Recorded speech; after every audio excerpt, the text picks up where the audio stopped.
5 years. That is how long Wall Street has been skeptical about Jane Fraser's ability to transform what was arguably the most complex financial institution on the planet. On April 14th, Citigroup posted the best quarterly revenue in a decade, $24.6 billion, a 56% jump in earnings per share, and a return on tangible equity of 13.1% that exceeded every single target the company had set for itself. And the stock went up 2.6%.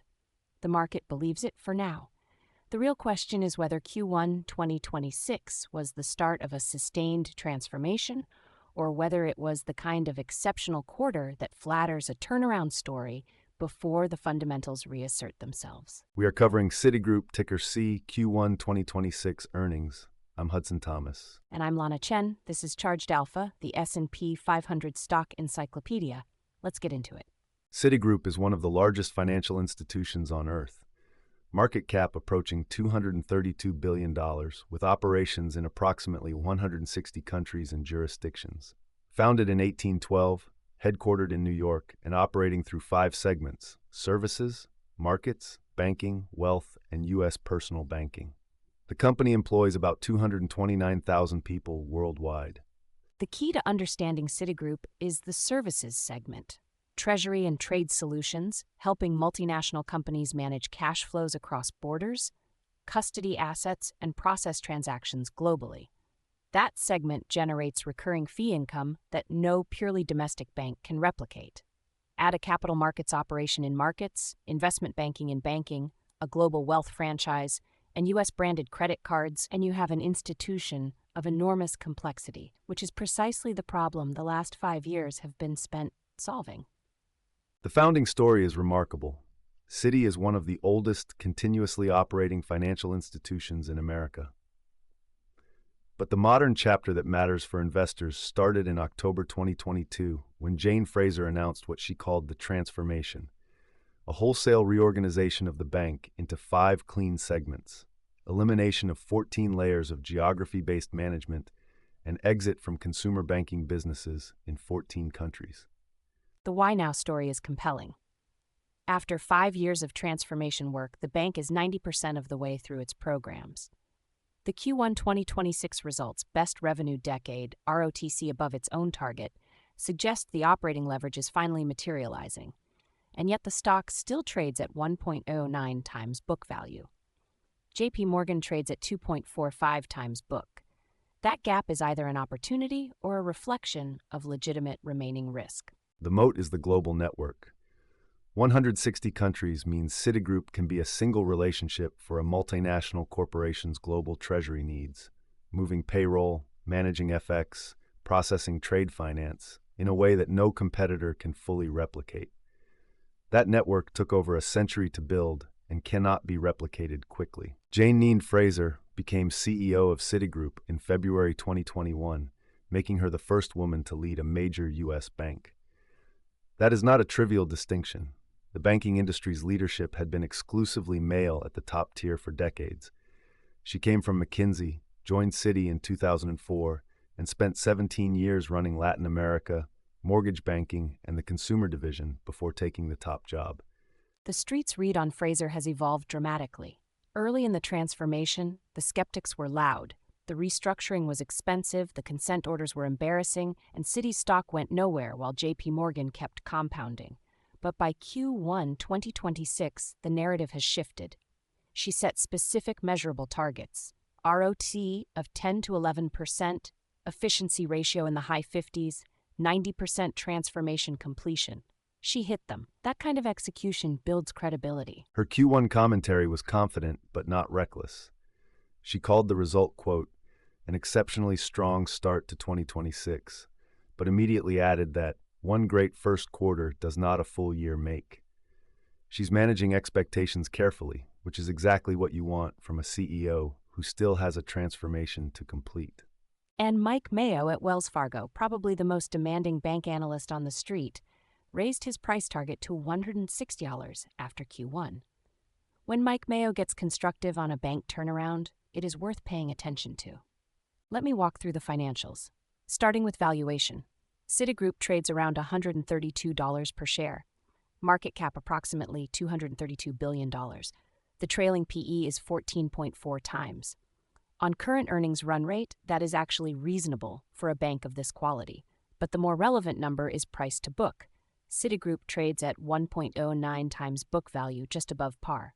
Tangible book value per share is $99.01, making the PTBV about 1.33 times. Compare that to JP Morgan at 2.45 times book. 1 times book value is often a floor for banks. Citi's basically at that floor. Which is what makes the opportunity case interesting. Now let me walk through Q1 specifically. Net revenues, that's total revenues net of interest expense, the standard banking metric, came in at $24.63 billion. That beat the consensus estimate of $23.6 billion by 4.4%, and it is up 14% from Q1 2025. What drove the beat? 3 things. Markets had its best quarter in over a decade at $7.2 billion in revenues, up 19% year over year. Equities alone jumped 39% to $2.1 billion.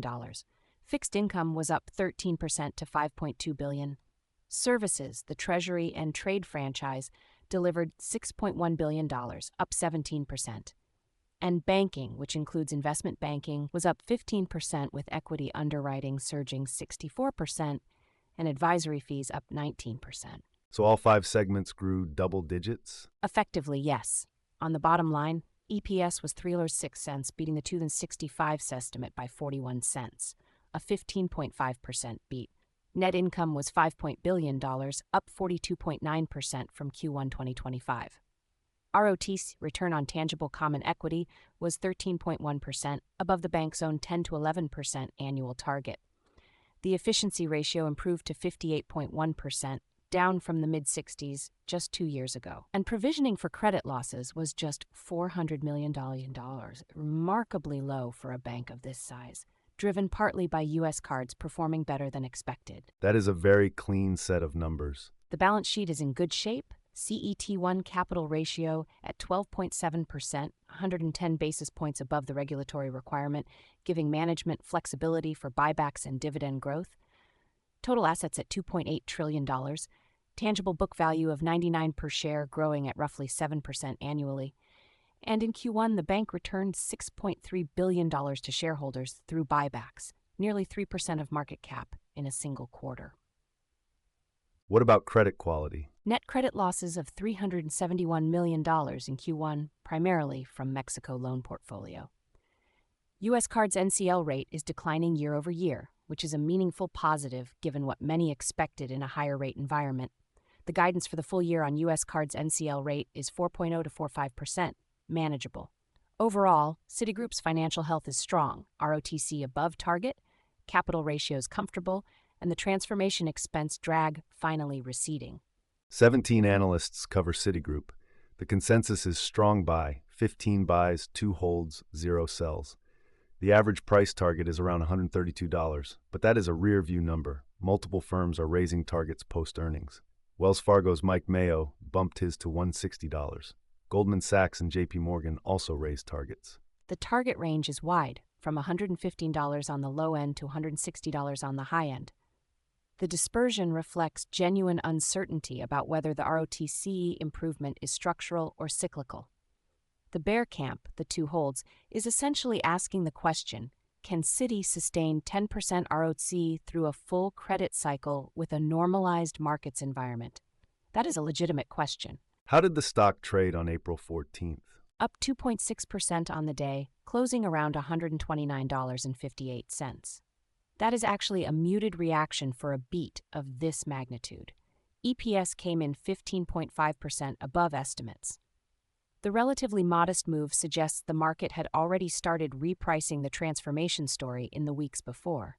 The stock hit its highest level since November 2008, which is a remarkable milestone given where it was trading even 18 months ago. Any notable analyst pushback? The main question from the hold camp is sustainability. One exceptional markets quarter does not validate a structural transformation. Services is the durability metric, recurring, sticky, global, and its 17% growth is encouraging. But if equities revenues normalize from the $2.1 billion level to something more pedestrian, the EPS run rate looks different. The street is watching the next 2 to 3 quarters carefully. The bull case for Citigroup is essentially a mean reversion thesis wrapped in an execution story. Start with the valuation, 1.09 times book value against JP Morgan's 2.45 times. Even getting to Bank of America's 1.31 times, which also went through a long transformation, would represent 20% upside purely from multiple expansion. Add actual earnings power. If ROTC stays around 10 to 11%, the stock is cheap at these levels. The transformation completion is the second pillar. 90% done means expenses come down further as transformation costs wind off. Citi spent roughly $600 million in transformation-related expenses in 2025. That number goes to near zero in 2026 and 2027. That goes straight to the bottom line. And the $6.3 billion Q1 buyback is not nothing. The bank is aggressively shrinking the share count, while the stock is still cheap relative to peers. And the services franchise is the underappreciated asset. Treasury and trade solutions for global corporations. That is a business with genuine network effects. It took 100+ years to build and generates recurring fee income that does not depend on interest rates or equity markets. If Citi can sustain double-digit growth there, it becomes a re-rating story. Now, the bear case. The market's revenue of $7.2 billion was exceptional. Fixed income and equities both surged. But client activity can be lumpy. Trade wars, macro uncertainty, and rate volatility were all high in Q1, driving activity. In a calmer market environment, that number normalizes lower, and with it, the EPS run rate. The 56% year-over-year EPS jump is impressive, but year-over-year comparisons get harder from here. And the transformation is not done. The remaining 10% regulatory data infrastructure is arguably the most technically complex piece. Until it is complete, Citigroup remains under a consent order from regulators related to data governance. That regulatory cloud carries a real cost in management time, capital planning restrictions, and reputational discount. And global exposure in 160 countries is a moat, but it is also a risk multiplier when geopolitical stress rises. The credit card portfolio is worth watching too. U.S. cards NCL rate declining is a positive surprise in Q1, but the full-year guidance of 4.0 to 4.5% for card losses implies some normalization ahead. Consumer credit quality across the industry has held up better than expected, but unemployment is the key variable. Any deterioration in the labor market flows directly into U.S. personal banking results. The peer comparison for Citigroup is telling. JP Morgan trades at 2.45 times book value, the premium for best-in-class U.S. banking. Citigroup at 1.09 times is running at less than half that multiple, despite posting $7+ billion in a single markets quarter that is directly competitive with Goldman Sachs. Goldman Sachs trades at 2.61 times book, entirely a capital markets premium. Citigroup's market segment delivered $7.2 billion in Q1, which is in Goldman territory on a quarterly basis. Yet the stock gets a 1.9 times multiple. That valuation gap is either a persistent discount for complexity and transformation risk, or it is a mispricing that closes as execution continues. Bank of America is probably the most instructive comp. BAXI at 1.31 times book went through its own transformation after the 2008 crisis and the countrywide acquisition. It took years of rebuilding capital, culture, and investor trust before the multiple re-rated meaningfully. Citigroup is earlier in that journey, but the trajectory looks similar. The takeaway from peer comparison is simple. Citigroup is the cheapest large U.S. bank by book value, and Q1 2026 is the strongest evidence yet that the quality gap that justified that discount is narrowing. If you believe the transformation is 90% real, the multiple math is compelling. The options market was pricing in roughly a 3.5 to 4% move around Q1 earnings, with a slightly bullish lean. Calls outnumbered puts about 1.2 to 1 heading into the print. Implied volatility was around the 55th percentile, elevated but not extreme for a bank earnings event.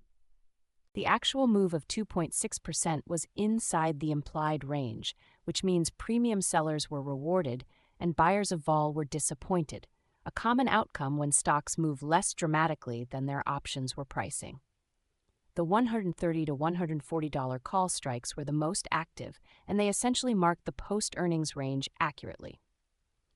IV compressed post-earnings as expected. One note on Citigroup options specifically. The bank's earnings are front-loaded in the options market because it reports early in the banking earnings cycle. When Citi sets the tone for a strong quarter, it often lifts the whole sector, which can create interesting dynamics in peer options as well. Insider activity in Q1 2026 was one-directional. 5 transactions totaling approximately $57 million, all sales, 0 purchases. The most notable sellers were Ernesto Torres Cantu, the head of international banking, who sold over 110,000 shares for roughly $12.3 million in February, and Nicole Giles, the chief accounting officer, who sold about 17,000 shares for just under $2 million. They were selling at $111 per share. The stock is now over $130. Which makes those sales look premature in hindsight. The timing is more likely tied to stock compensation vesting schedules than any bearish view. Executives routinely sell upon vesting for diversification and tax planning purposes.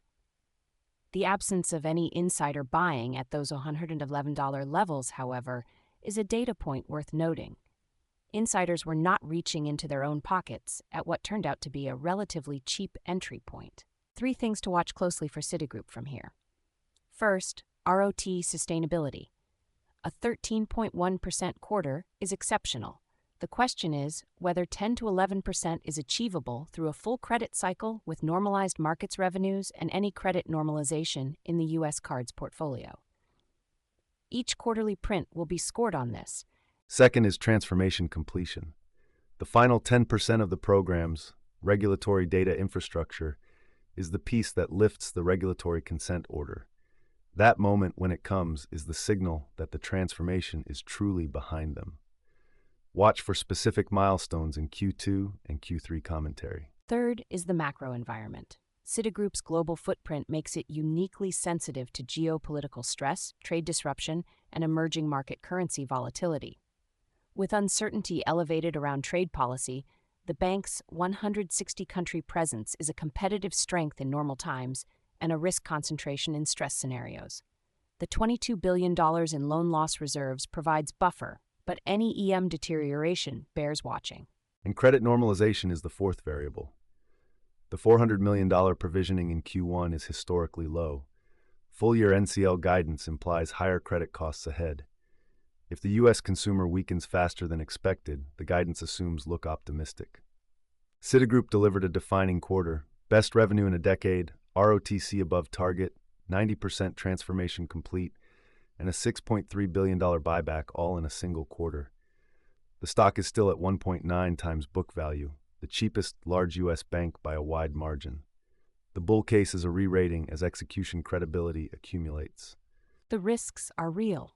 Markets revenue cyclicality, the final 10% of transformation, U.S. cards credit normalization, and the global macro sensitivity that comes with operating in 160 countries. Fraser has earned credibility with this quarter, but the street will need to see it sustained across multiple quarters and credit environments before the discount fully closes. The key watch from here is whether Q2 confirms the Q1 momentum or reverts toward the prior pattern. If services continues its double-digit growth and ROTC stays above 10%, the gap to peers becomes increasingly difficult to justify. The metric to track is the efficiency ratio. At 58.1% in Q1, it needs to reach the sub-60% target consistently. As transformation costs come off and revenues grow, the operating leverage math gets more favorable every quarter. Below 57% on a sustained basis would be a genuine re-rating catalyst. We close every episode with a quote that fits the company. Citigroup's transformation story is about clarity, replacing complexity with simplicity, and replacing confusion with direction. Warren Buffett said it best. In the business world, the rearview mirror is always clearer than the windshield. Citi spent 5 years cleaning the rearview mirror. The windshield clarity is what 2026 is being asked to demonstrate. That quote lands differently for a bank that has been focused almost entirely on fixing the past, unwinding bad decisions from the financial crisis, exiting consumer businesses in 14 countries, rebuilding data infrastructure, and cleaning up regulatory relationships. Now the question is forward-looking. And hey, If you want to run the same research workflow we use to build these episodes, everything's free at chargedalpha.com. 11 screening tools across stocks, ETFs, options, crypto, bonds, REITs, commodities. No sign up, no paywall. The same data that powers this show is sitting there waiting for you to run your own screens. Check it out. Until then, I'm Hudson Thomas. This podcast is for informational and educational purposes only. Nothing discussed today constitutes a buy, sell, or hold recommendation for any security mentioned. All investments carry risk, including the risk of total loss of principal. Past performance does not guarantee future results. Always do your own research and consult with a qualified financial advisor before making any investment decisions. The hosts and producers of Charged Alpha may hold positions in securities discussed on this show. This episode was researched, written, and produced using AI-assisted tools. All data has been aggregated from publicly available sources and may contain inaccuracies. Data is current as of the recording date and may have changed. Ooh-wee-doo! That ticker tape starts dancing fast. A bull market thrill that's built to last. Dividends are ringing up the swing. Listen to that sweet ka-ching. It's a Wall Street swing. That fast-paced rhythm makes you sing. Yeah, the Wall Street swing.